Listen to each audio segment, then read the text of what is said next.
lagi pada saya. Jadi kita akan membuat pesawat terbang. Ini bahannya. Dipotong ya guys. Ya wow.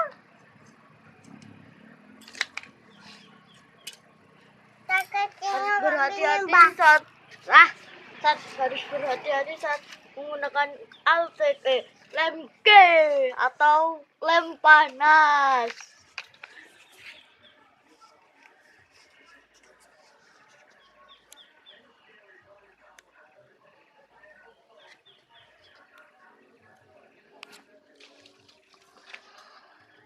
Siluk mbak kangelan.